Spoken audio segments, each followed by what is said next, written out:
Once upon a time, not in a fairy tale, but in a fluorescent-lit sales office, a rookie named Eddie discovered what every manipulator learns too late. He was 23, armed with motivational quotes, caffeine, and conviction. His cubicle was a shrine to hustle, sticky notes, scripts, and one plastic trophy that read Top Closer of the Week. He had just landed his biggest deal using every proven trick in the book: scarcity, urgency, and the famous "this price ends today." The client signed. Eddie celebrated. And 3 days later, the client canceled, citing trust issues. Eddie didn't lose the deal. He rented it. And that's the story of half the sales world today, obsessed with transactions, allergic to trust. Manipulation works just like caffeine. It gives you a quick spike followed by a brutal crash. That's the sugar rush of persuasion. When you manipulate, you tell yourself you're smart, strategic, maybe even bold. But every shortcut through trust comes with a toll. Because when you treat people like buttons, they eventually stop pressing buy. We've all felt it from the other side. That slick pitch that sounds just a bit too polished. You smile politely while planning your escape. It's the emotional equivalent of a pop-up ad. Researchers at the University of Chicago discovered that when people sense coercion, their brains activate the amygdala, the same fear center that warns us about snakes. Every manipulative tactic installs a tiny antitrust alarm inside your buyer's head. You might win the sale, but you lose the relationship. That's not selling. That's emotional shoplifting. Ethical persuasion is different. It isn't about power over someone, it's power with them. It's not manipulation, it's alignment. The art of making invisible motives visible and visible actions meaningful. When persuasion is ethical, it's fueled by empathy and data, not desperation and tricks. You ask, what outcome would serve both of us? You listen, not to reply, but to understand. Ironically, this slower approach usually closes faster. Because trust compresses time. Think about it. The people you'd loan money to instantly? That's not a spreadsheet decision. That's speed born of trust. Every minute you spend earning it saves you hours convincing later. It's like brushing your teeth. Boring when you do it, expensive when you don't.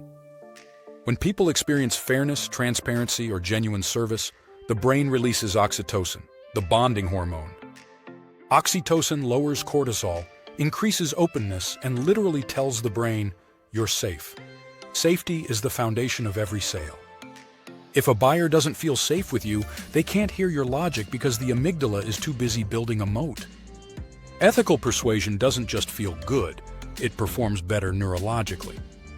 Harvard research shows trusted brands enjoy 2.5 times higher customer lifetime value.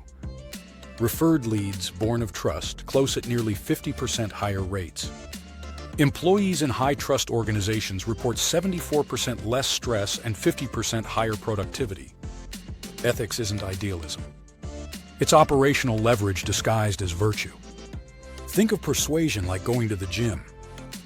Manipulators use sales steroids, exaggerated claims, and fake urgency.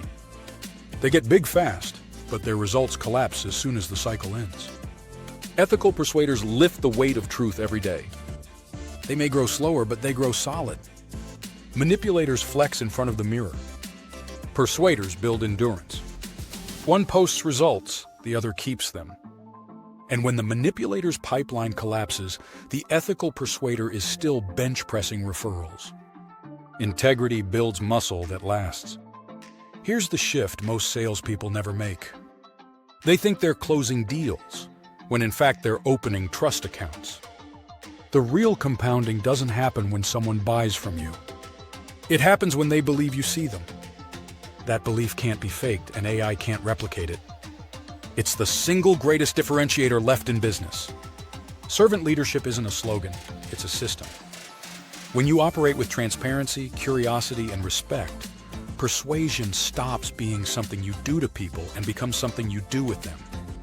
That's where applied sales psychology begins, turning empathy into a repeatable competitive advantage. Months later, Eddie reappears.